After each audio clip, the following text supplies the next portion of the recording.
ಸ್ನೇಹಿತರೆ, ಪ್ರತಿನಿತ್ಯ ಹಾಕಿ ಮರುದಿನ ಅದನ್ನ ಅಳಿಸಿ ಹಾಕಿ ಹಾಗೆ ಮತ್ತೊಮ್ಮೆ ಹಾಕುವ ಕಲೆ ನಿಮ್ಗೆ ಗೊತ್ತಿರಬೇಕು ಅಂತ ನಾನು ಭಾವಿಸ್ತೀನಿ. ಈ ಕಲೆ ಯಾವುದು ಹಾಗೂ ಈ ಕಲೆಯನ್ನೆಲ್ಲ ಒಟ್ಟಿಗೆ ಕಲೆ ಹಾಕಿ ದಾಖಲೆ ಮಾಡಿದವರು ಯಾರು ಅಂತ ನೋಡೋಣ ಬನ್ನಿ. ರಂಗೋಲಿಗೆ ಬಣ್ಣ ತುಂಬುವವರು ಹಲವರು ಇದ್ದಾರೆ, ಆದ್ರೆ ರಂಗೋಲಿಗೆ ಭಾವ ತುಂಬುವ, ಜೀವ ತುಂಬುವವರು ಇರಲಿಕ್ಕಿಲ್ಲ. ಕಲೆ ಒಲಿದರೆ ರಂಗೋಲಿ ಆದರೇನು, ಮರಳು ಆದರೇನು, ಕಲೆ ಅರಳಿಯೇ ಅರಳುವುದು. ಸತತವಾಗಿ ತಾಸುಗಟ್ಟಲೆ ರಂಗೋಲಿ ಹಾಕುತ್ತಾ ಸಂತಸ ಪಡುವ ಇವರು ಯಾರು ಗೊತ್ತಾ? ಇವರ ಬಗ್ಗೆ ತಿಳಿಯುವ ಮುನ್ನ ಅವರ ರಂಗೋಲಿ ನೋಡೋಣ. ಬಣ್ಣ ಬಣ್ಣದ ಜಗಮಗಿಸುವ ರೇಷ್ಮೆ ಸೀರೆಗಳು, ಅದಕ್ಕೆ ಮ್ಯಾಚಿಂಗ್ ಬ್ಲೌಸ್ಗಳು, ಬಗೆ ಬಗೆಯ ಹಣ್ಣುಗಳು, ಚಪ್ಪರಿಸುವ ತಿಂಡಿ, ಬಾವುಟ ಮಾರುವವ, ಅರ್ಧನಾರೀಶ್ವರ, ಕೂದಲು ಬಾಚಿಸಿಕೊಳ್ಳುವ ನೋಟ, ತಬಲ, ಜಲಪಾತ, ಪ್ಲೇಟ್ನಲ್ಲಿ ಗರಿ ದೋಸೆ, ಹೀಗೆ ಇವರು ಮಾಡಿದ ಸುಮಾರು 1,000 ರಂಗೋಲಿಗಳಲ್ಲಿ ಪೋರ್ಟ್ರೈಟ್ ಮತ್ತು 3D ರಂಗೋಲಿಗಳು ಸಹ ಇವೆ. ಮರಳ ತಟದ ಗೋಕರ್ಣದ ತವರಲ್ಲಿ ಹುಟ್ಟಿ ಬೆಳೆದವರು ಇವರು.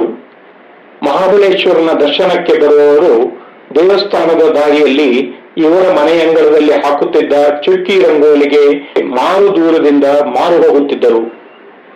ಇದು ಅವರಿಗೆ ಸ್ಫೂರ್ತಿಯಾಯಿತು. ಹೀಗೆ ರಂಗೋಲಿಗೆ ಒಲಿದ ಅವರಿಗೆ ಮದುವೆ ಭಾಗ್ಯ ಬಂದು ಬ್ಯಾಂಕ್ ಉದ್ಯೋಗಿ ವಿಶ್ವನಾಥ್ ಭಟ್ ಇವರನ್ನು ಮದುವೆಯಾದರು. ಪಟ್ಟಣದ ವಾಸ, ಮನೆಯ ಕೆಲಸ, ಅಂಗಳದ ಹೂದೋಟ, ಮಕ್ಕಳು, ಸಂಸಾರ, ಹೀಗಾಗಿ ರಂಗೋಲಿ ನಿಂತೇ ಹೋಗಿತ್ತು. ಒಮ್ಮೆ ಕಾರವಾರ ಕರಾವಳಿ ಉತ್ಸವದಲ್ಲಿ ಪೋರ್ಟ್ರೇಟ್ ರಂಗೋಲಿ ನೋಡಿದ ನಂತರ ತಾನೂ ಯಾಕೆ ಹೀಗೆ ಪ್ರಯತ್ನಿಸಬಾರದು ಎಂದು ಮನೆಯ ಒಳಗೆ ರಂಗೋಲಿಗೆ ಜಾಗ ಮಾಡಿಕೊಂಡರು. ಅಪ್ಪ ಚಿತ್ರಕಲಾ ಶಿಕ್ಷಕರಾಗಿದ್ದರಿಂದ ಅವರಿಂದ ನೋಡಿ ಕಲಿತಿದ್ದ ಚಿತ್ರಕಲೆ ಪೋರ್ಟ್ರೇಟ್ ರಂಗೋಲಿ ಆಗಲು ಇವರ ಇಷ್ಟದ ಕಲೆಯಾಯಿತು.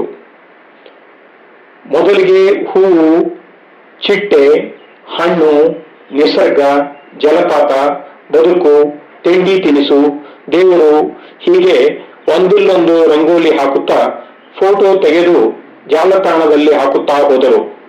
ಸ್ನೇಹಿತರ ಮೆಚ್ಚುಗೆ ಇವರನ್ನು ಸತತ ರಂಗೋಲಿ ಹಾಕಲು ತಳ್ಳಿತು. ಈ ಮಧ್ಯೆ ಕರೋನಾ ಕಾಲದಲ್ಲಿ ಸುಮ್ಮನೆ ಕೂರುವ ಬದಲು ತಾಸುಗಟ್ಟಲೆ ರಂಗೋಲಿ ಹಾಕಿ ಸಂತಸ ಪಟ್ಟರು. 3D ರಂಗೋಲಿ ಸಹ ಮೆಚ್ಚುಗೆಗೆ ಪಾತ್ರವಾಯಿತು.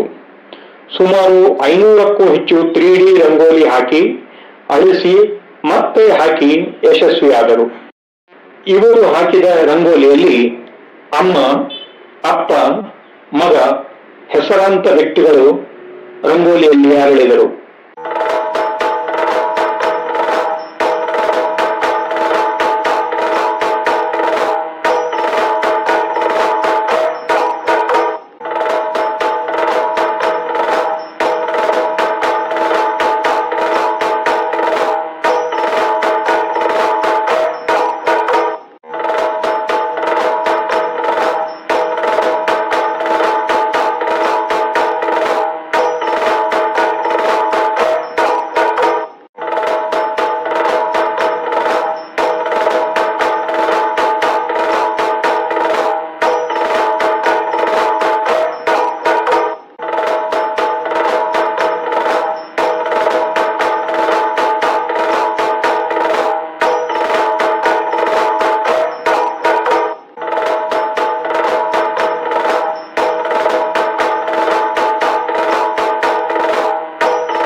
ಯಾರೋ ಮೂರುಗಳು ಇದು ರಂಗೋಲಿ ಅಲ್ಲವೇ ಅಲ್ಲ ಎಂದು ಸಂಶಯ ತೋರಿದ್ದರಿಂದ ಅರಳಿಸಿದ್ದ ರಂಗೋಲಿ ಅಳಿಸಿ ವಿಡಿಯೋ ಮಾಡಿ ಅದನ್ನು ಜಾಲತಾಣದಲ್ಲಿ ಹಾಕಿ ಸಾಕ್ಷಿ ಕೊಟ್ಟರು.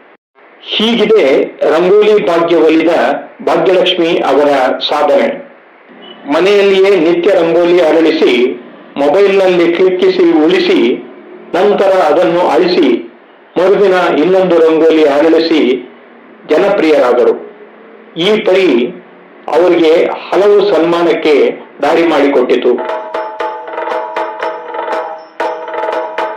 ಸ್ನೇಹಿತರೆ, ಕಲಾಕಾರನಿಗೆ ಕಡಲ ತೀರದಲ್ಲಿ ಕಲೆ ಮಾಡಿದರೆ ಅಲೆ ಬಂದು ಕೊಚ್ಚಿ ಹೋಗುತ್ತದೆ ಎನ್ನುವುದು ಗೊತ್ತಿರುತ್ತದೆ. ಆದರೂ ಸಹ ಕಲೆ ಮಾಡುತ್ತಾನೆ. ಹಾಗೆ ಈ ನಮ್ಮ ಭಾಗ್ಯಲಕ್ಷ್ಮಿ ಭಟ್ ಅವರು ಪ್ರತಿನಿತ್ಯ ರಂಗೋಲಿ ಕಲೆಯನ್ನು ಮಾಡಿ ಮನೆಯಲ್ಲಿ ಒಂದು ಮೂಲೆಯಲ್ಲಿ ಹಾಕಿ ಅದನ್ನು ಅಳಿಸಿ ಮತ್ತೊಮ್ಮೆ ಇನ್ನೊಂದು ಕಲೆಯನ್ನ ಮಾಡುವಂತಹ ಒಂದು ಕ್ರಿಯೆ ನಮ್ಮೆಲ್ಲರ ಮೆಚ್ಚುಗೆ ಇರಲಿ. ನಿಜಕ್ಕೂ ಆತ್ಮಸಂತೋಷಕ್ಕಾಗಿ ಮಾಡಿದಂತಹ ಈ ಒಂದು ಕ್ರಿಯೆಗೆ ನಿಮ್ಮ ಲೈಕ್ ಕೊಡಿ. ಹಾಗೆ ಇಂತಹ ವಿಷಯವನ್ನ ಇತರರಿಗೆ ಶೇರ್ ಮಾಡಿ. ಅದರ ಜೊತೆಯಲ್ಲಿ ಇದರ ಬಗ್ಗೆ ನಿಮ್ಮ ಕಮೆಂಟ್ ಅನ್ನ ಹಾಕಿ. ಹಾಗೆ ನನ್ನ ಚಾನಲ್ಗೆ ಸಬ್ಸ್ಕ್ರೈಬ್ ಮಾಡಿ. ಇಂತಹ ವಿಶಿಷ್ಟ ವಿಭಿನ್ನ ವಿಷಯಗಳ ಜೊತೆ ಮತ್ತೆ ಭೇಟಿಯಾಗೋಣ. ಧನ್ಯವಾದಗಳು.